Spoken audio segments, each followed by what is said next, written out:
This is Texans TV.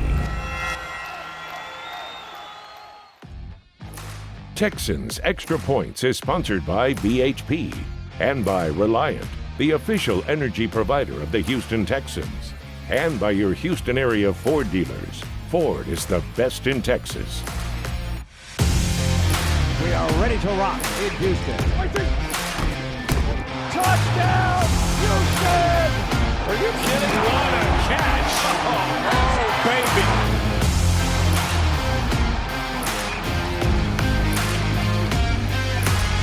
The Texans are 1-0, headed to Cleveland. They're atop the AFC South, and this is Texans Extra Points. My name is Drew Dougherty, and since it's Cleveland week, we got to get a guy from Cleveland originally. And here's Cecil Shorts III. That's not why you're here, because, you played in the NFL for a decade. You played here for the Houston Texans, and you do a great job analyzing what's going down. How you been, man? I've been good. Ready to get after it with you? Yeah, we've got some stuff to chop up, to discuss, have fun with. But first, like we always do, we got to start with some quick hits and news of the week. Tyrod Taylor is the quarterback of the Houston Texans and played very, very well in Week 1. And now Taylor, a former Brown, along with many other Texans who are former Browns, headed back to Cleveland. I mean, anytime you get a chance to play against your former team is definitely an opportunity. For you to showcase how you've progressed as a player. I mean, obviously those guys spent more time in Cleveland than I did. I was there for a year and started for 3 games, got hurt in the 3rd one. And so everybody's story is different. I'm excited to go back. Yes, I am. But it's not about me. It's about our team here and us working hard throughout this week and us executing on Sunday. And after that first win, many Texans feeling confident, and they're not backing down from what they believe they can do this season and this week. We want to impose our will on anybody, good team, quote-unquote good teams, quote-unquote bad teams. We just want to go out there and do what we do. And I think every week it comes down to this league of executing. And every week I think we will be in every game because of our mentality, because of how we play. Cleveland, meanwhile, went on the road to Kansas City and lost a tough one to the Chiefs. But this was a playoff team a year ago with a very salty defensive front as well as a rugged running game. And the Browns, going to be a big challenge. You talk about a defense that's flying around. You got those 2 edge rushers that's coming off the edge and that back end. Denzel, has been playing at a high level. Newsom, those guys back there in the safety position. Harrison and, John Johnson. I play with John Johnson, so, he has a knack for the ball. The guy's a great player, but we look forward to this matchup. But we got a lot of talent on that side of the ball. All right, we'll get a little deeper into the matchup with the Browns a little bit later, but let's talk about the run game that you saw from the Houston Texans last Sunday, and really what we've seen in the preseason and before that. How impressed were you? What do you want to see improve? And what were your general thoughts on what the Texans were able to do on the ground? I was very impressed, and I was kind of not worried, but interested to see who was going to be the lead back, how were they going to use all the guys they had, and they did a great job of evolving everybody.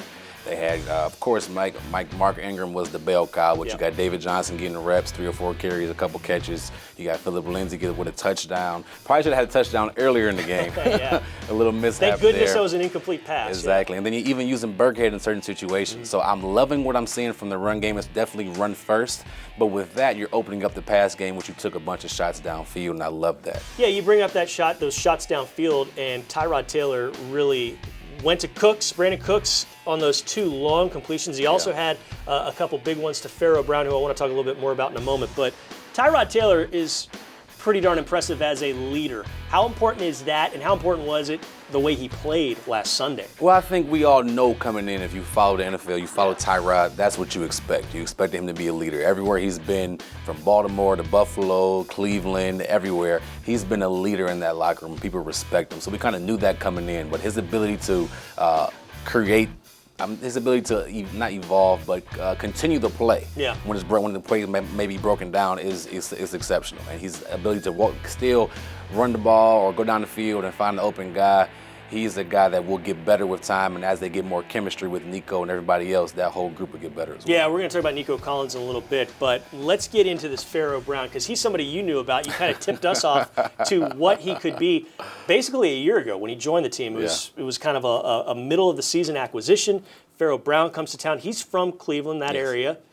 played at Oregon and was a beast for a little bit there at Oregon, and then had a gruesome knee injury. So the NFL kind of waited and seed with him, and he has really come into his own, and he was awesome. If you listen to Mark Ingram talk about him, Ingram says he's one of the most underrated tight ends in the league. Now, Mark Ingram is a good hype man, but there's a lot of truth to what Ingram was saying.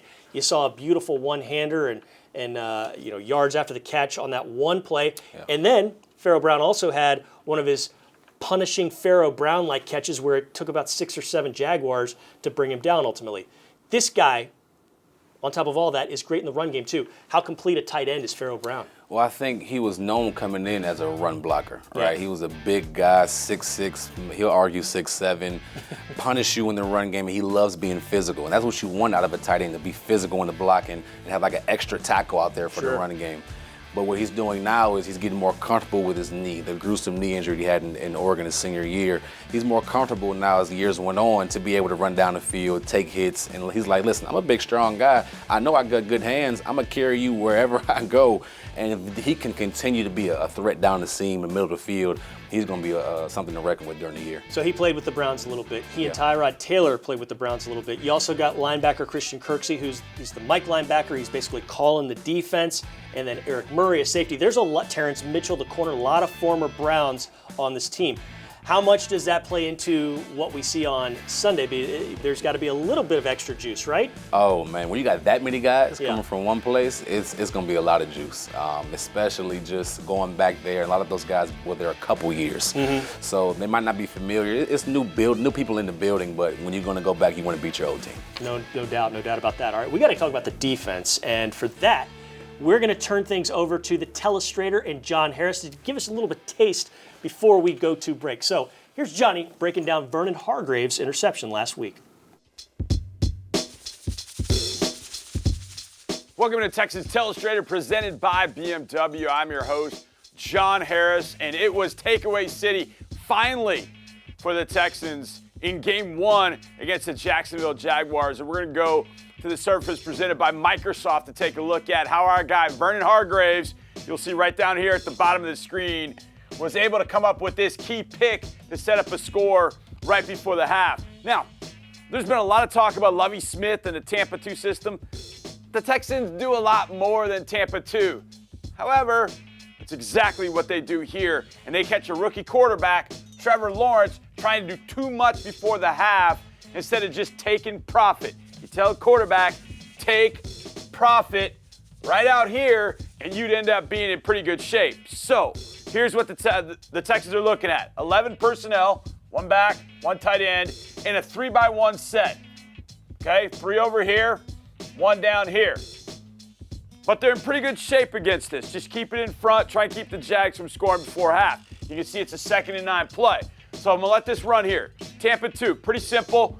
Half field, gonna play the flat, and then one of these linebackers, probably Kirksey, is the runner down the middle with anybody that goes down the middle. That allows your safeties to play a little bit wider than you would in a traditional cover 2, which really nobody ever plays anymore.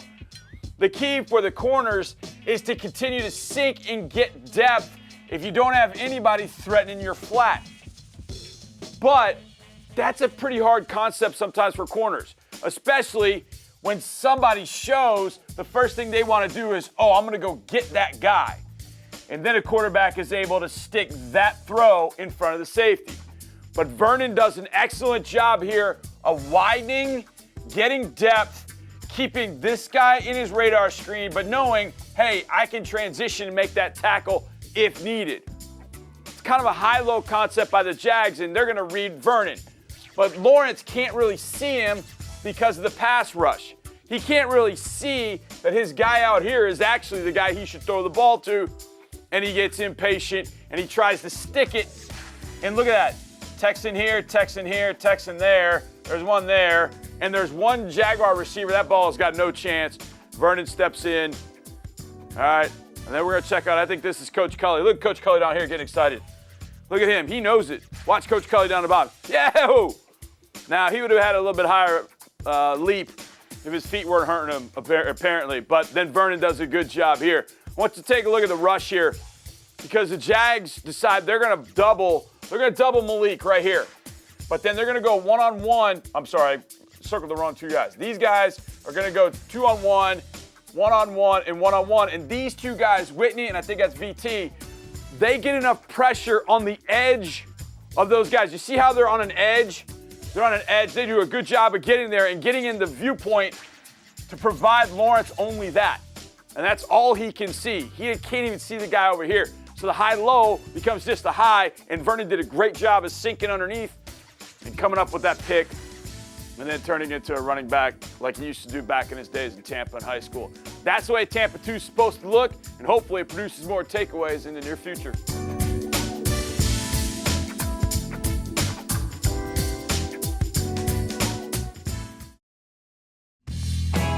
Third down and 10 at the Houston 38.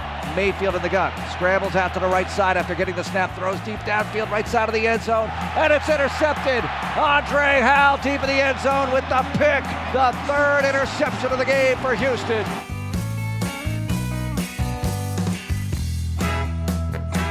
Andre Howell with an interception against the Cleveland Browns in this building in 2018. Andre Howell could play some football, couldn't he? He was pretty good. Yes, he could. He was awesome. He plays football, too. You're awesome, too, Cecil Shorts the third. Thank It's you. good to have you in here talking about this matchup with the Browns. In the first segment, it was all offensive talk about the Texans.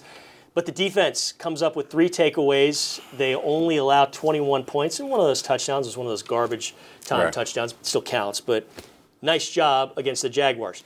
That's a test. This will be a bigger test going against what the Browns bring in the run game. But tell me about this run defense from what you saw last week. How good is it? Where can it get better? Well, just time and reps. Yeah. But just the attitude in the defense seems a lot better, a lot more aggressive. We seem like we're tackling well, and then turnovers, it comes in bunches, right? And we've seen that all preseason. I think 10 or 9 turnovers in preseason, and it's carrying over to the season, which is what you want. But as far as the run defense, you're going to have to buckle down and tackle this week. Not just Nick Chubb, but Kareem Hunt and whoever else they have there. Last week, watching the game with Cleveland, they had holes sometimes as big as a truck can go through. So it's going to be important to stay in your lanes as a defense, know your assignment, and tackle well. And that's what crippled this team against the Browns last year when you lost to them, because there were some big missed assignments, and they made you pay. Cleveland made you pay last year. Pass rush-wise, looked to be better. Didn't get too many sacks. You had Whitney Merciless get to the quarterback and drop Trevor Lawrence once, but outside of that, they really made things tough on Lawrence. How much of that was just him being a rookie? How much of that is the pass rush is much improved? I think it's a little bit of both. I think the pass rush did a good job, and you said the sacks numbers weren't there per se, but when you get pressure on a guy, make him move in the pocket, and sometimes Trevor moved when he didn't have to because he felt pressure from the play before or plays before, right? So he felt like kind of like seeing ghosts almost. He feels somebody coming over. I got to move. He didn't have to. Now you're putting yourself in a situation where he made a bad throw or a bad mistake. So when you can continue to have pressure on the quarterback, it's a big deal. So the takeaways, we saw 10 in the preseason, like you mentioned. You had 9 all of last regular season. You're a third of the way there to reaching that total now after the 3 picks.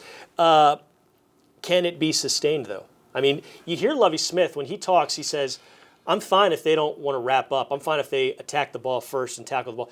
He said, yes, sacks are nice. I'd rather they get a strip sack. I'd rather they get the ball first. It's all about the ball with him. He's like, I want this defense to score. I want them getting into the end zone after they get an interception. How impressed with that aspect of Lovie Smith's defensive approach have you been? I absolutely love it. I think he said like a sack is more of an individual thing, where if you get the ball out, that's a team thing, right? And so that mindset is like, wow. But it makes sense because when he was in Chicago, and you always see his Peanut Tillman and Lance Briggs and Brian Urlacher just going after the ball, it makes total sense.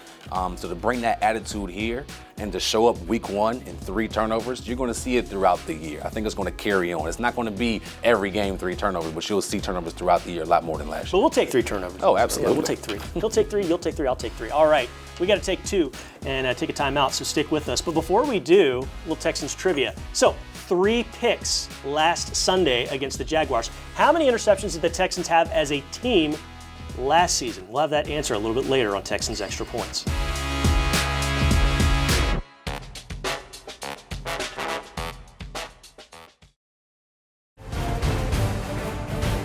Clowney on the way. Mayfield throwing downfield. This is picked off. Cunningham to his left. 25-20. The 15 left sideline. 10-5 going for the pylon. And Cunningham got the ball over the pylon. It's a touchdown for Houston. An interception return for a TD.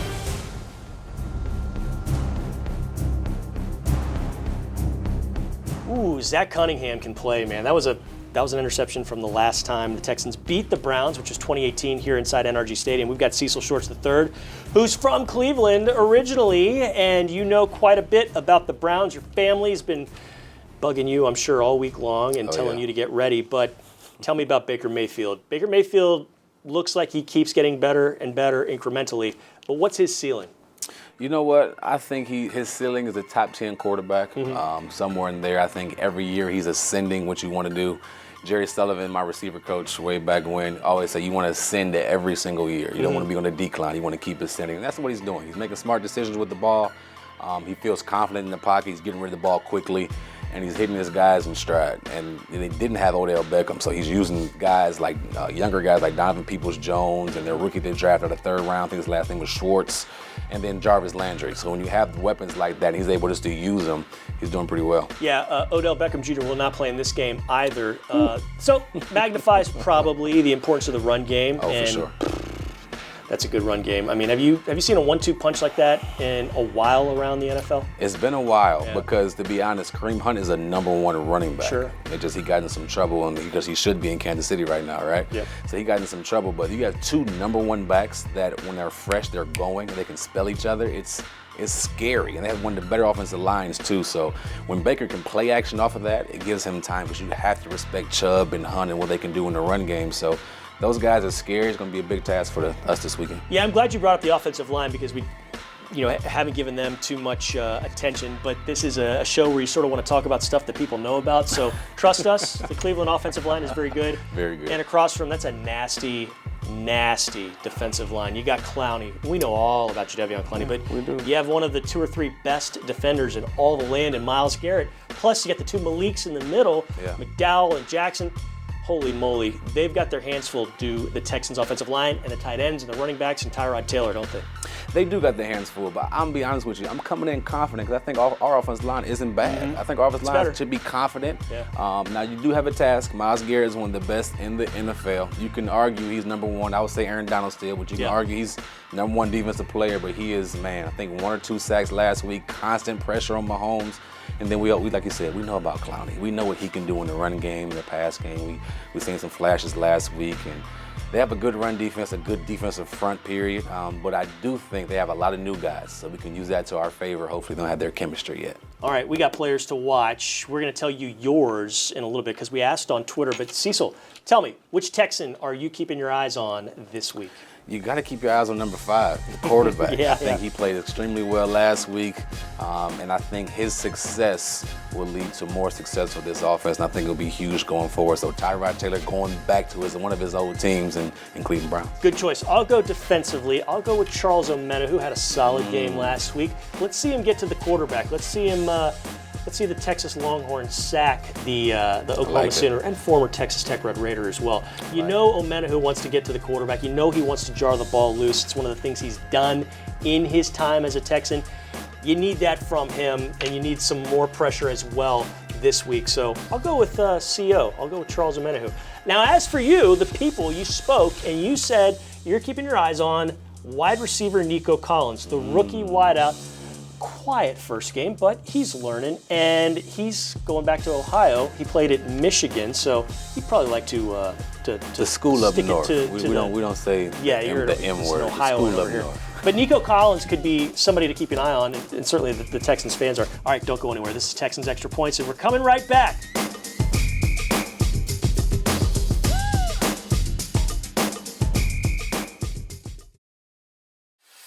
Texans Extra Points has been sponsored by BHP and by Reliant, the official energy provider of the Houston Texans.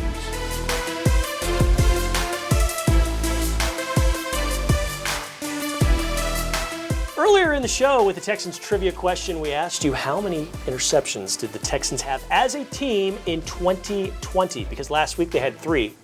The answer, of course, is 3. Last year they only picked off 3 passes, so you've already reached that total through week 1. This is Texans Extra Points. Cecil Shorts III, former receiver in the NFL. Now you're a high school coach, junior high coach. You're here, you're doing Plinko on game days, amongst many other things, and you're doing it well. If I were doing that on the field, my knees would wobble and shake out of nervousness. But let's get into Ticketmaster keys to the game. What are two things the Texans must do to get a win at Cleveland? Number one, continue to get turnovers. If you can win the turnover battle, especially against a team that wants to keep the ball away from you, you're in good shape and to give you a chance to win. Number two, get pressure on Baker Mayfield. If you can figure out a way to get him out of his comfort zone and make him get errant throws and hold the ball, and I think you give yourself a shot. All right, I'm going to be very nerdy, and I'm going to say, put my imaginary glasses up on the bridge of my nose and say, be disciplined as a defense. You know. I like it. And then my second thing, let's have some deep strikes. Let's go deep again like you did with Brandon Cooks twice. You got to keep these defenses honest because last week, Mark Ingram and company were running into a stacked box. They had 8 guys in front of them many, many times. You can do that against the Jacksonville Jaguars. I don't know if you can run into 8 Cleveland Browns because they're a step up from what we saw defensively in Jacksonville. You like the deep strike? You think that can continue for Tyrod Taylor? I'm right with you. They're going to stack the box. When you run the ball 40-plus times or whatever it was, and especially Mark getting 27 carries, that's a lot for one person. That's a lot in the NFL, especially today. So when you're able to make the plays down the field and open it up, then the defense has to take a guy or two out the box, and then you can run the ball again. Yeah, so I totally agree. Awesome. Okay, that's 4 keys from us, and hopefully those 4 keys lead to a victory, and it's the second one of the season because you got to be ready. Texans are flipping around and playing right here on Thursday night of this week against the Panthers. So if you want to come to that game, come on out. There's tickets available. Go to HoustonTexans.com/tickets. You can come be a part of the action, experience game day together. All right, it's always good being with you. Let's do this about a month from now. Sounds cool? Good. All right, That's appreciate you being with us. Cecil Shorts III. He's great. You're great too. We thank you so much for watching, and we'll be back next week with another Texans Extra Points. Until then, go Texans.